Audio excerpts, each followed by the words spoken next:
والسلام على أشرف الأنبياء والمرسلين وعلى آله وصحبه ومن تبعهم بإحسان إلى يوم الدين.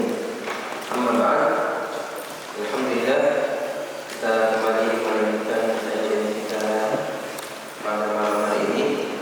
Lanjutkan pembahasan kitab Sahih Imam Bukhari rahimahullah taala rahmatan wasi'ah. Masih pembahasan kitab al-ilm. Kita masuk ke bab yang ke-35.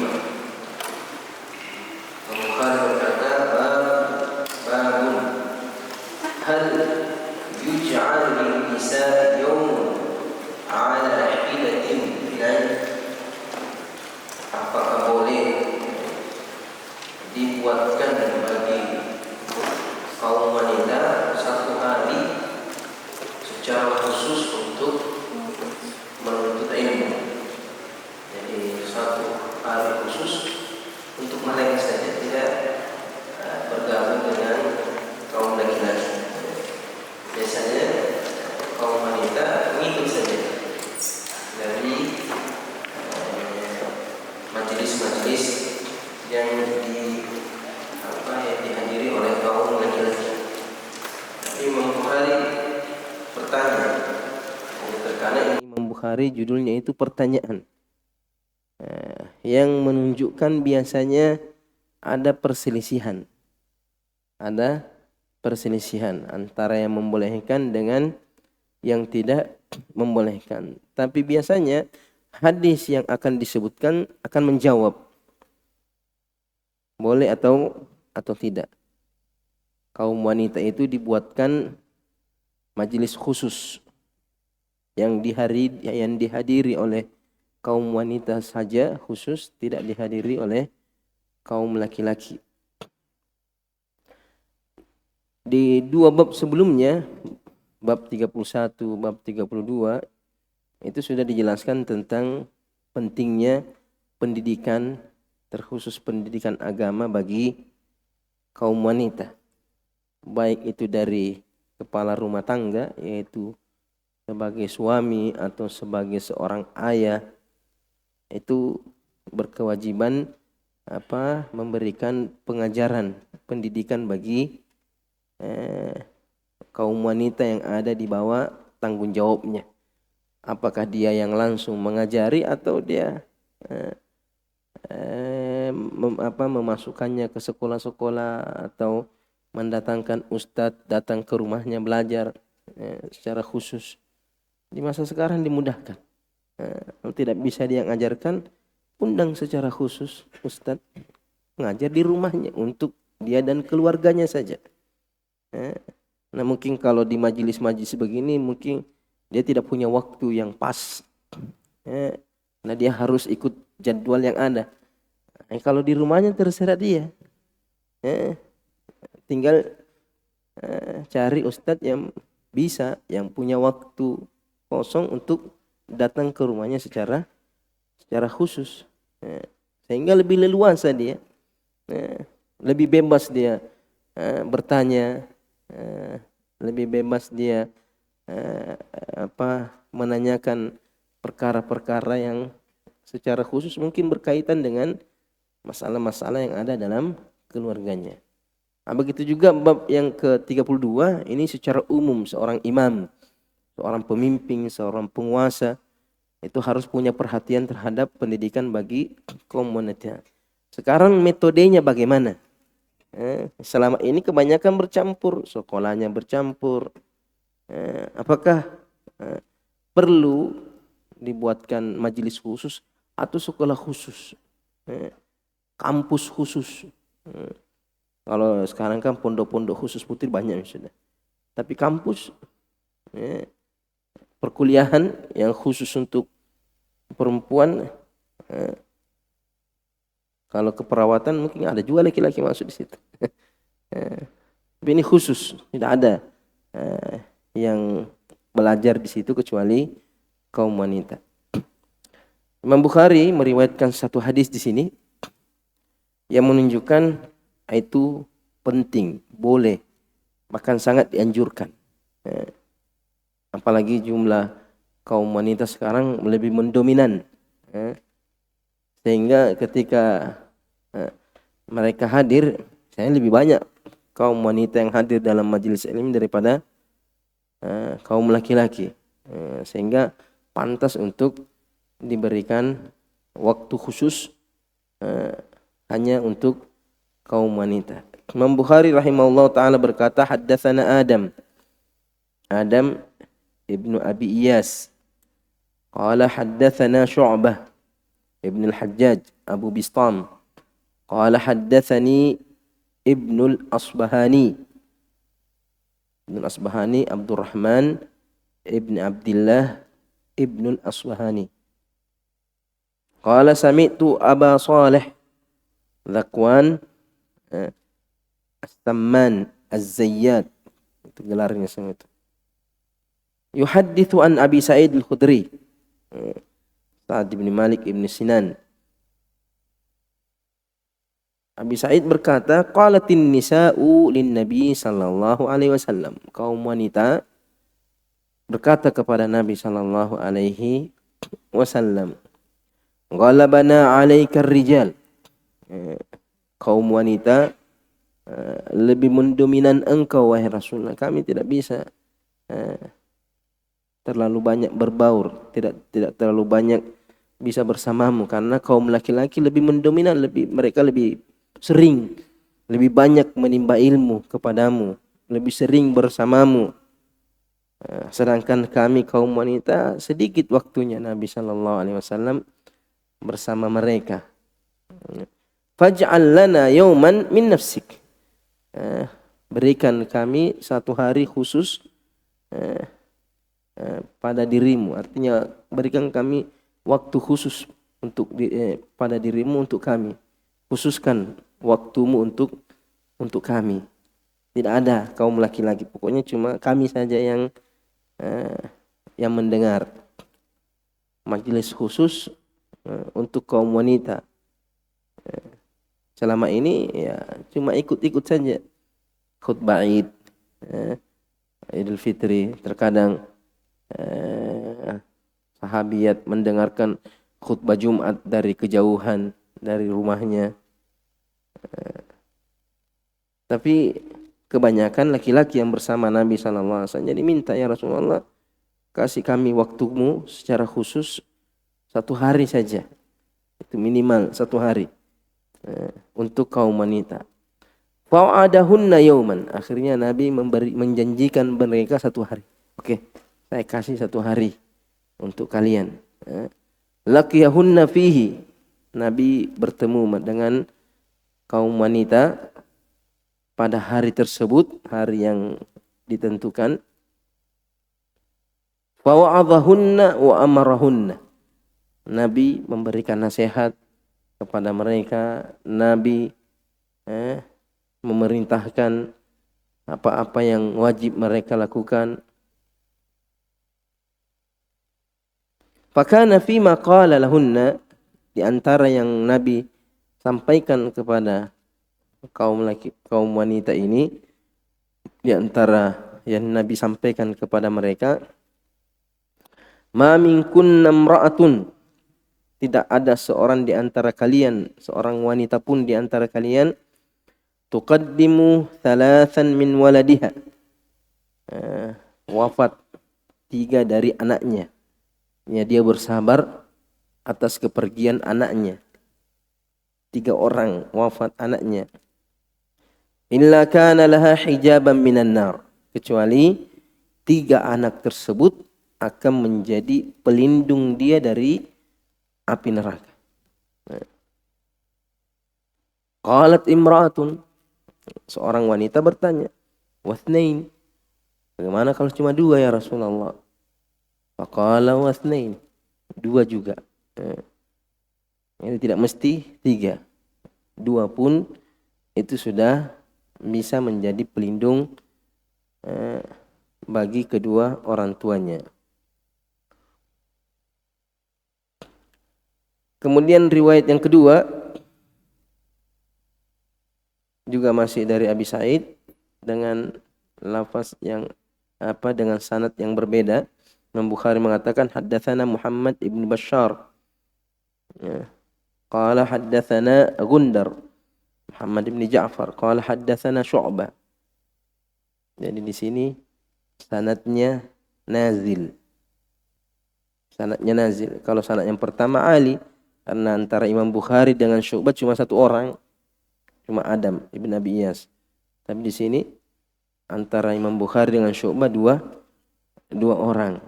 Berarti riwayatnya nazil, agak rendah. Lebih banyak perantaranya. Qala haddatsana Syu'bah an Abdurrahman ibni Asbahan an Dzakwan an Abi Sa'id al-Khudri an Nabi sallallahu alaihi wasallam bihadzal hadis. Artinya hadis yang sama, matanya sama, cuma sanadnya yang berbeda. Wa an Abdurrahman ibn Asbahan, ada riwayat lain dari Abdurrahman bin Asbahan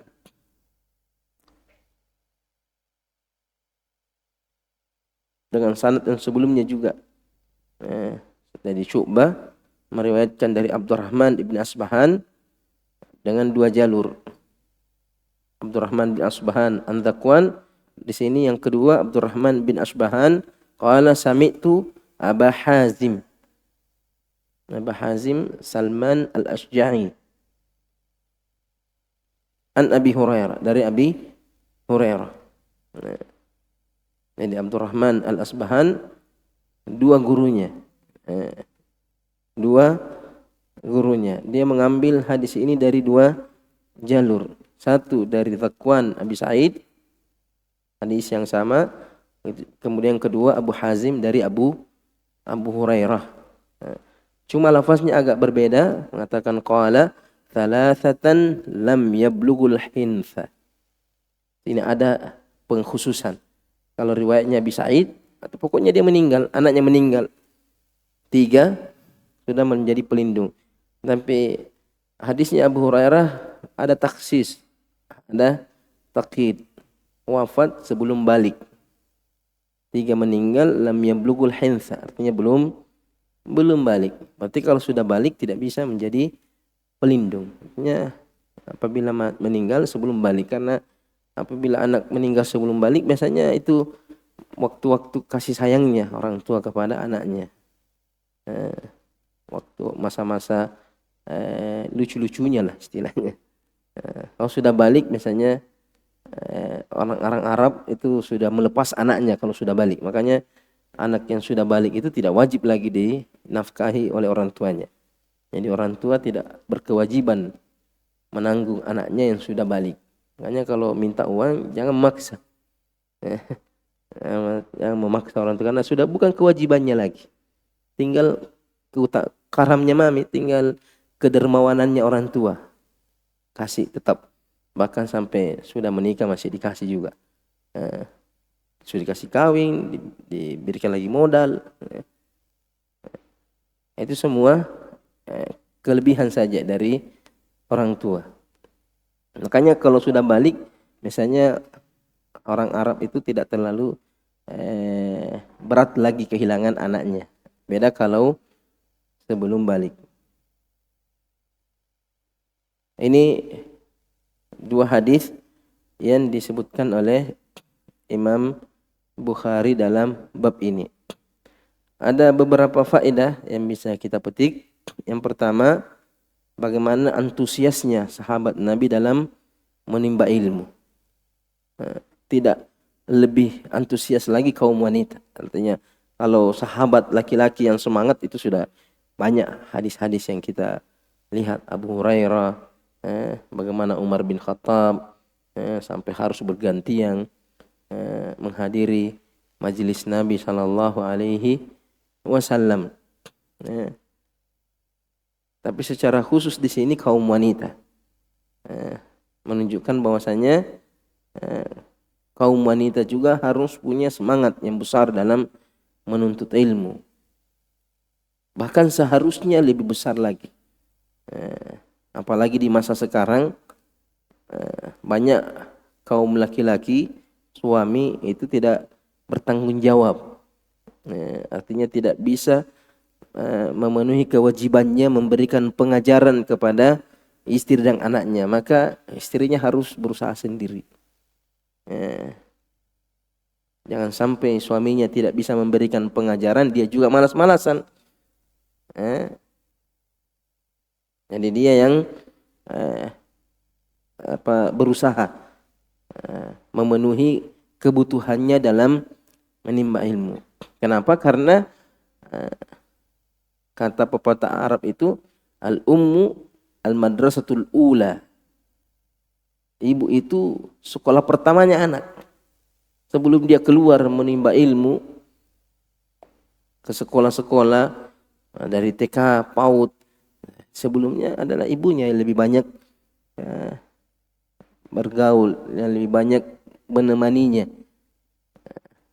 Sehingga ketika seorang ibu itu punya ilmu yang mencukupi, sehingga dia bisa mengajari anaknya, membekali anaknya sebelum keluar menimba ilmu di tempat yang lain.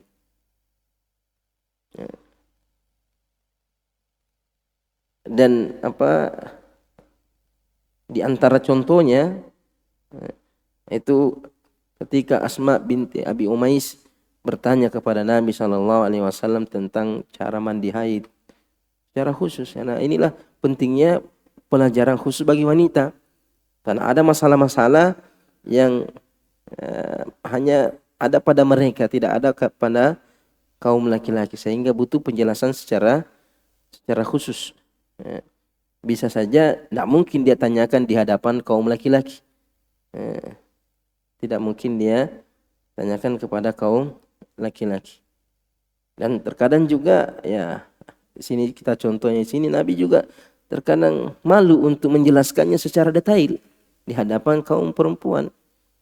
Apalagi kalau ada laki-laki di situ. Ketika Nabi SAW ditanya tentang cara mandi haid oleh Asma binti Abi Umais, mengatakan ta'khudhu ihdakunna ma'an wa sidrataha. Ketika mandi haid, sudah suci dari haid, ambil air kemudian dicampur dengan daun bidara. Kalau tidak ada ya parfum air yang biasa dicampur di tempat mandi itu, sabun cair ke apakah, fatatahhar, kemudian dia mandi atau dia berwudu, fatuhsin tuhur, dia berwudu dengan baik, dengan sempurna, thumma tasubbu ala ra'siha, kemudian dia sirami kepalanya, fatadlukuhu dalkan syadidan, dia gosok kepalanya hatta tabluga syu'una ra'si, sampai masuk ke kulit kepalanya. Ini harus air menyentuh kulit kepalanya. Sudah itu, thumma tasubbu alaihal ma, setelah dibasahi kepalanya baru dia sirami seluruh tubuhnya. Kemudian kata Rasulullah, thumma ta'khudhu firsatan mumassakatan fatatahharu biha. Kemudian ambil secarik kain, kemudian kain itu diberikan wewangian, kemudian bersuci dengannya. Asma tidak paham. Kaifa atatahhar biha ya Rasul? Bagaimana, apa gunanya itu kain dikasih parfum? Tatahhari biha. Tahu sendiri. Bersihkan. Tidak paham juga. Akhirnya Aisyah panggil di sini. Artinya itu kain, kamu bersihkan tempat keluarnya darah. Kamu kain itu atau kapas yang sudah dikasih parfum dipakai untuk membersihkan tempat keluarnya darah. Ini menunjukkan bahwasanya terkadang butuh memang ustazah, karena terkadang ustaz juga risih juga menjelaskan secara detail, sehingga kalau yang menjelaskan itu sesama kaum wanita itu lebih jelas lah, para masih sama-sama paham. Seperti di sini Nabi tidak bisa menjelaskan secara detail.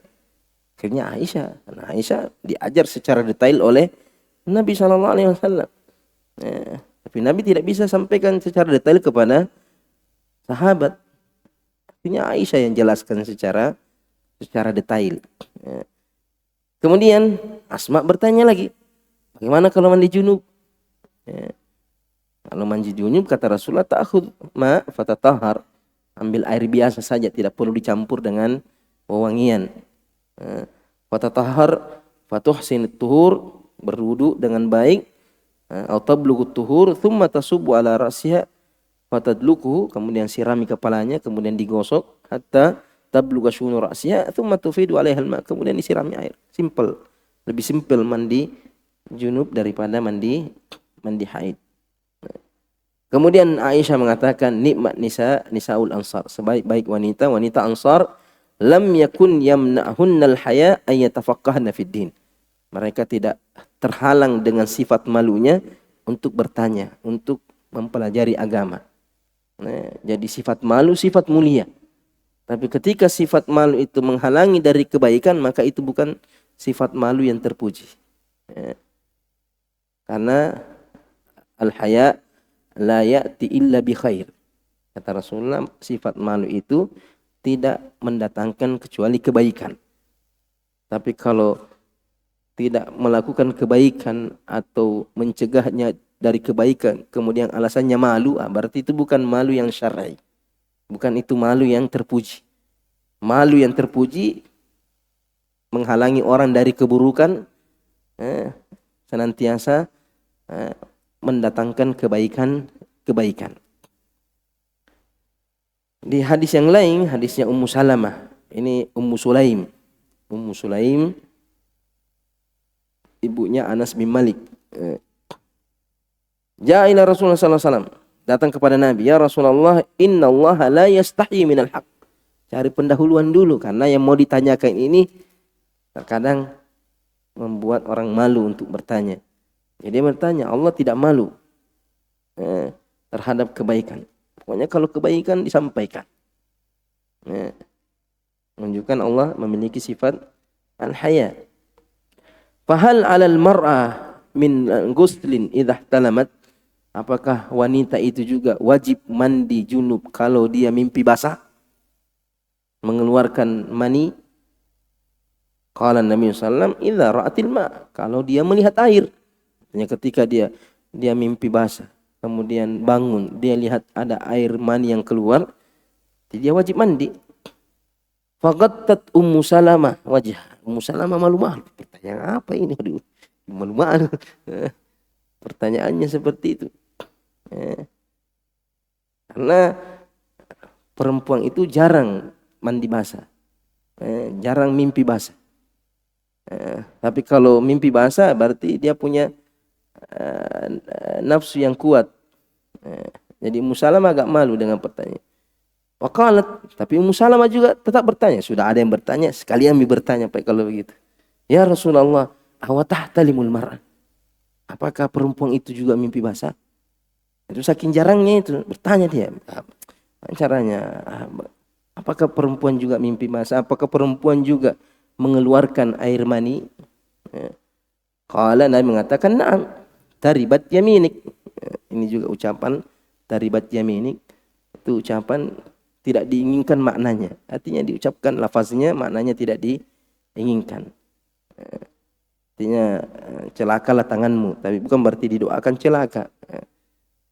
Fabima yushbihuha waladuha. Kalau perempuan tidak mengeluarkan mani, terus dari mana anak itu mirip dengan ibunya?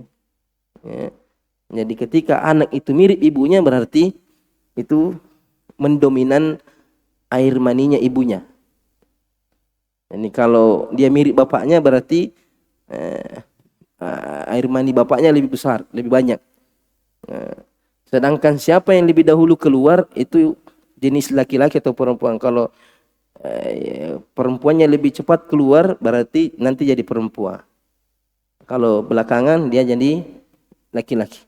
Kalau perempuan laki-laki yang dahulu dia jadi asabku, kata Rasulullah itu yang dahulu itu yang menentukan jenis kelamin. Sedangkan yang mendominan itu yang menentukan kemiripannya.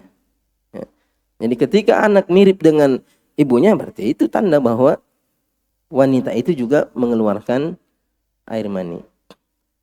Kemudian ini juga hadis anjuran ada kajian khusus untuk kaum wanita. Sekalipun yang menyampaikan laki-laki, tapi dengan syarat harus aman dari fitnah.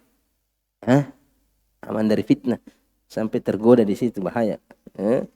Apalagi kalau tidak pakai sitar. Bertemu langsung, itu fitnahnya besar. Inna kaidahunna azim. Azim.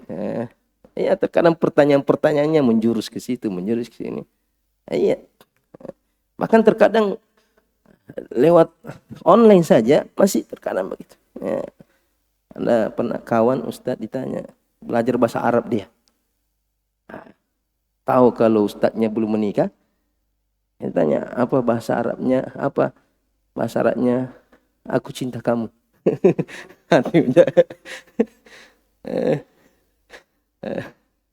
Pas dikasih jawabannya, bilang, saya juga. Nah, itu tidak bisa tidur Ustadznya kalau gitu. Iya.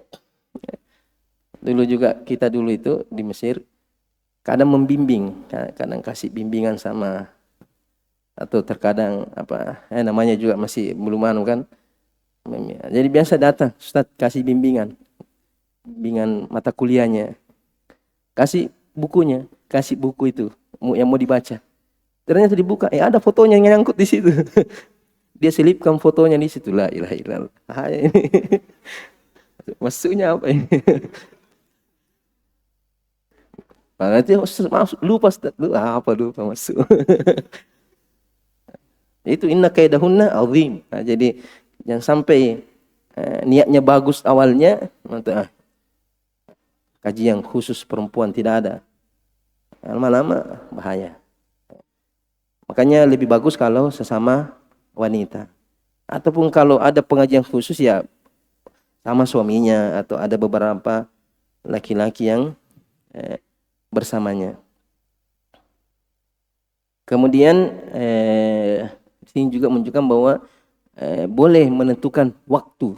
Artinya penentuan waktu, hari apa, jam berapa, itu kan. Nah, jangan sampai ada yang mengatakan, wah Nabi tidak pernah menentukan waktu. Tidak, Nabi menentukan waktu. Waktu khusus dalam menuntut ilmu. Kemudian hadis ini juga menunjukkan keutamaan bersabar ketika seorang kehilangan anaknya. Apalagi kalau sebelum balik. Apakah termasuk juga keguguran? Apakah keguguran juga termasuk dalam hadis ini? Kalau janinnya itu sudah punya ruh, tidak termasuk. Kalau dia sudah punya ruh, berarti masuk. Karena anak yang sudah punya ruh itu dihitung sama seperti yang belum balik, atau yang kalau dalam perkara kewarisan dia sudah berhak dapat harta warisan. Dia sudah punya. Jadi kalau dia di keguguran karena ada yang melukai, menyakiti, maka sudah ada dendanya. Kalau dia menggugurkan sengaja, maka itu besar dosanya karena sudah ada ruhnya.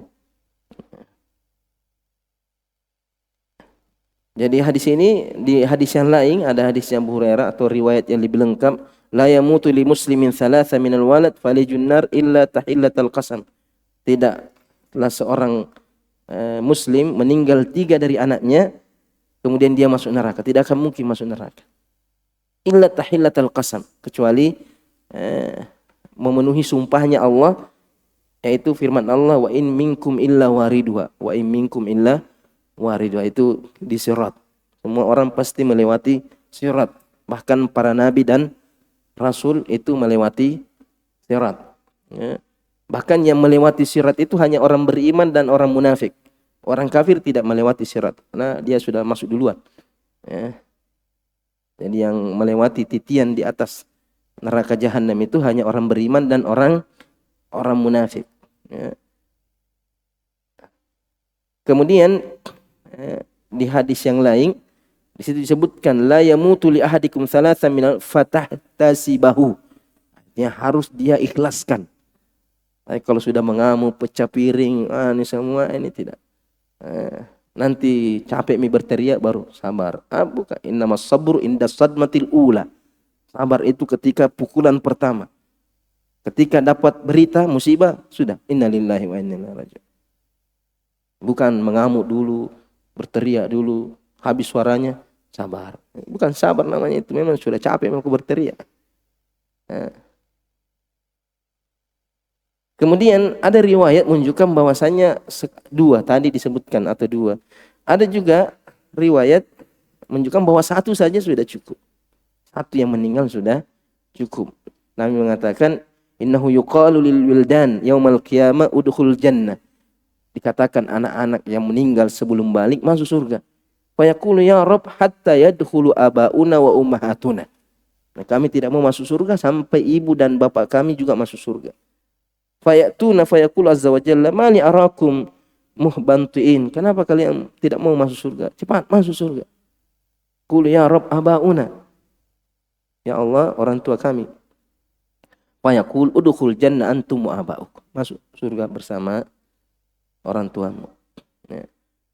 Jadi ini hadis menunjukkan bahwasanya anak yang belum balik meninggal, anak dari umat Islam meninggal masuk surga. Yang ada perselisihan, perdebatan itu bagaimana kalau anak orang kafir, non muslim sebelum balik. Anak non muslim meninggal sebelum balik. Posisinya di mana dia? Nah, kalau yang belum balik muslim ikut ibu, ikut bapaknya. Apakah yang non muslim juga ikut bapaknya? Nah, ini Al-Hafidz Ibnu Hajar di Fathil Bari menjelaskan secara panjang lebar ini masalah. Sampai beliau menyebutkan 10 pendapat ulama dengan dalil-dalilnya. Masalah hukumnya atau kedudukan anak orang-orang musyrik, orang-orang kafir yang meninggal sebelum balik. Pendapat pertama yang disebutkan oleh Al-Hafidz Ibnu Hajar bahwasanya itu tergantung masyiatnya Allah. Kita tidak tahu Allah maunya apa. Terserah Allah. Kalau mau masukkan surga, masuk surga. Mau dimasukkan neraka, masukkan neraka. Innallaha yaf'alu ma yasha. Kita tidak tahu ini anak kalau hidup jadi apa. Nah, kan? Kalau muslim, kalau hidup biasanya kemungkinan masuk Islam, kemungkinan besar. Dan kemungkinan juga dia kafir, tapi dia ikut ke bapaknya. Jadi bapaknya yang menarik dia ke dalam surga. Artinya yang mendominan dia. Tapi ini masalahnya dia bapaknya bukan orang kafir, bukan orang Islam. Kemungkinan besar dia kafir. Tapi bisa jadi juga tidak sedikit yang masuk Islam setelah dia balik. Ini masalahnya dia meninggal sebelum balik. Jadi pendapat pertama ta Allahu a'lam. Innallaha yaf'alu ma yasha. Sebagaimana di riwayat Ibnu Abbas, Nabi ditanya secara khusus, "Ya Rasulullah, bagaimana anak-anak orang musyrik yang meninggal sebelum balik?" Maka Nabi menjawab, "Allahu a'lamu bima kanu amilina idza khalaqahum." Allah lebih mengetahui apa yang akan mereka perbuat seandainya Allah membuat mereka masih tetap hidup. Atau kalau Allah membiarkan dia hidup, bagaimana ke depannya Allah Maha tahu. Jadi Allah terserah dia dimasukkan kemana. Ini di Sahih Bukhari dan Muslim. Kemudian pendapat kedua mengatakan mereka ikut bapaknya. Artinya berarti sama di neraka bersama bapaknya. Sebagaimana ada beberapa dalilnya ini, di antaranya firman Allah Subhanahu wa taala di surat Nuh, "Wa qala Nuhu rabbi la tadhar 'alal ardi minal kafirin dayyara." Jangan biarkan ada orang kafir di muka bumi ini. Innaka in tadharhum yudhillu ibadak. Karena kalau ada orang kafir di muka bumi ini dia akan menyesatkan hamba-hambamu. Wala yalidu illa fajiran kafar. Mereka tidak melahirkan kecuali orang-orang fajir, orang kafir juga. Itu sama saja dengan bapaknya. Ya. Tapi pendapat ini atau dalil ayat ini dibantah bahwasanya ini khusus bagi kaumnya Nabi Nuh. Khusus kaumnya bagi Nabi Nuh. Ya. Kenapa? Karena Allah berfirman di surah Hud, "Wa uhiya ila Nuhin annahu lan yu'mina min qaumika illa man qad aman." Memang sudah ada wahyu bahwa tidak ada yang beriman kepada Nabi Nuh kecuali yang itu saja. Adapun selainnya tidak ada yang beriman. Berarti anak-anak yang mereka lahirkan itu Tidak ada yang beriman. Allah sudah tetapkan mereka tidak beriman. Fala tabta'is bima kanu yaf'alun. Maka jangan terlalu bersedih hati terhadap apa yang mereka perbuat, karena itu bukan karena kekuranganmu. Nah, Nabi Nuh berdakwah tidak ada yang beriman. Bersabar, karena itu bukan keputusanmu. Mereka tidak beriman bukan karena kamu tidak pandai menyampaikan, karena kamu tidak. Terkadang kita ceramah tidak ada yang dengar, orang tidak. Bukan urusan. Sampaikan. Orang mau terima tidak terima bukan urusanmu, itu Allah yang menentukan. Misalnya di hari ini dia tidak mendengar, mungkin besok-besok baru. Betul bilang Ustaz tadi itu. Tidak ada yang tahu. Bisa jadi hari ini dengar nasihat, 10 tahun ke depan baru dia dapat manfaatnya itu nasihat. Jadi jangan berputus asa ketika berdakwah. Kemudian hadis yang kedua yang dijadikan dalil pendapat kedua ini, Nabi mengatakan, "Lau anna khailan agharat minal lail." Ada sahabat Nabi ditanya, seandainya ada pasukan besar menyerang di tengah malam, fa asabat min abna'il musyrikin. Artinya ada serangan mendadak malam-malam. Ternyata anak kecil juga meninggal. Yang belum balik juga terkena, meninggal. Bagaimana itu ya Rasulullah? Qala hum min abaihim. Mereka ikut bapaknya. Mereka ikut sama bapaknya.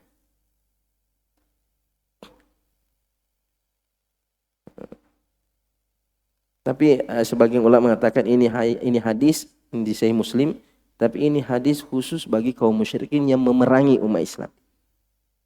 Khusus bagi yang memerangi. Adapun yang muahad, artinya yang tidak menyakiti umat Islam, itu tidak masuk. Kemudian hadis yang ketiga, tanyakan, Nabi juga ditanya tentang hadisnya Aisyah, ditanya tentang anak-anak kaum musyrikin. Nabi mengatakan, in syi'ti asma'tuki tadaghiyahum finnar. Kata Rasulullah, kalau kamu mau, saya perdengarkan kamu rintihannya di neraka jahanam. Itu anak-anak kaum musyrikin.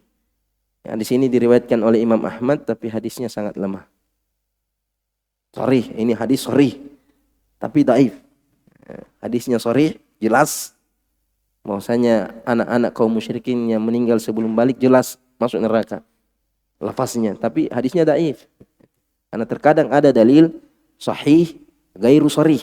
Hadisnya sahih tapi tidak jelas menunjukkan hukum tersebut. Ada yang sharih, jelas halal, haram, jelas, tapi dhaif. Yang kuat itu kalau sahih, sharih. Sahih hadisnya, dalilnya, dan to the point, langsung masuk ke hukum, tidak butuh lagi penjelasan ke sana kemari. Tidak ada kemungkinan lain kecuali masalah itu. Ini pendapat yang kedua. Pendapat yang ketiga, pendapat keempat, mereka berada di antara surga dan neraka. Apa tempat di antara surga dan neraka? Al-A'raf. Al-A'raf. Al-A'raf itu antara surga dan neraka. Amalannya tidak bisa masukkan dia ke surga, tidak bisa masuk ke neraka. Kemudian pendapat yang keempat, dia akan menjadi pelayan penduduk surga.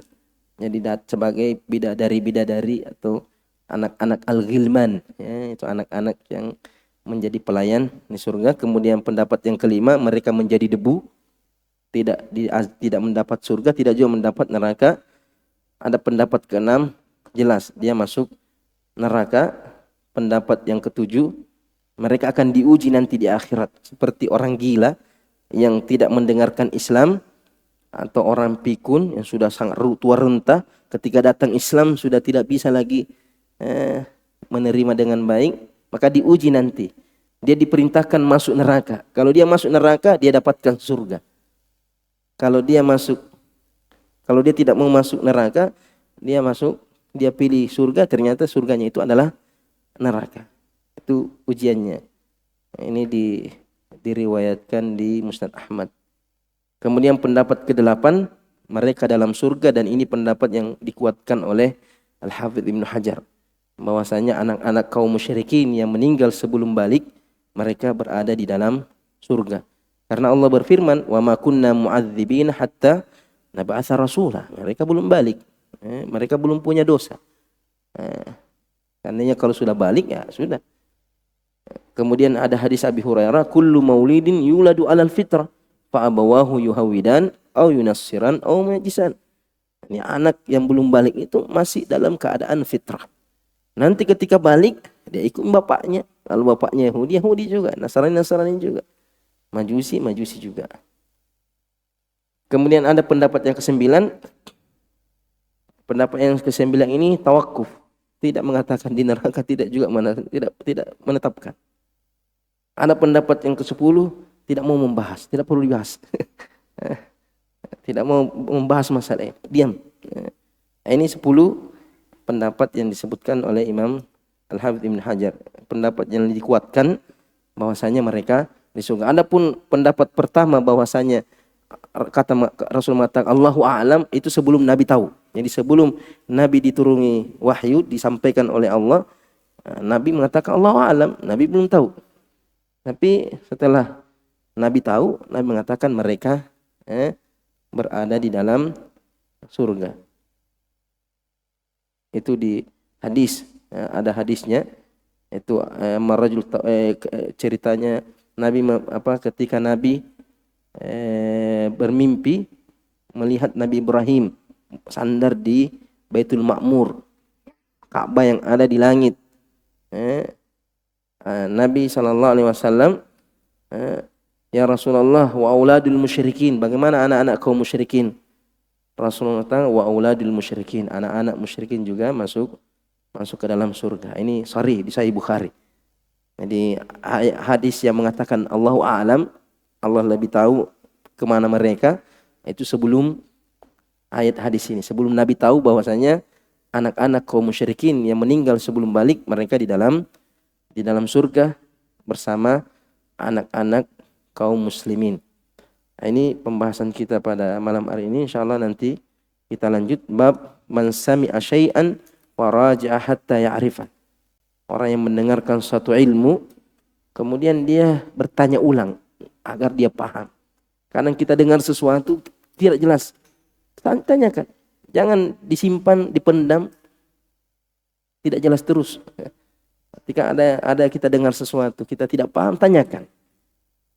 Atau bisa jadi kita salah paham sampai kita keluar dari majelis, kadang difitnah lagi ustaz. Ustaz bilang begini, padahal dia yang salah paham. Dia yang dengar sepotong-sepotong. Hanya ketika mendengarkan mungkin ada yang mengganjal, tanyakan langsung. Jangan dipendam atau jangan disebarkan katanya, atau jangan diadu domba. Ustaz ini bilang begini. Oh, sudah berkelahi ustaz. Padahal dia mungkin tidak paham. Mungkin ustaznya mungkin salah ucap. Sabqul lisan. Kadang kita ingat, lain keluar. Kita tidak tahu. Itu hati-hati. Sering orang kurang paham.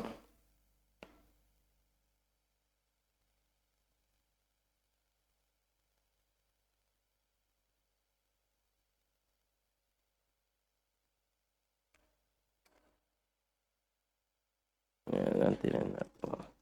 Sallallahu ala Muhammad wa ala alihi wasallam.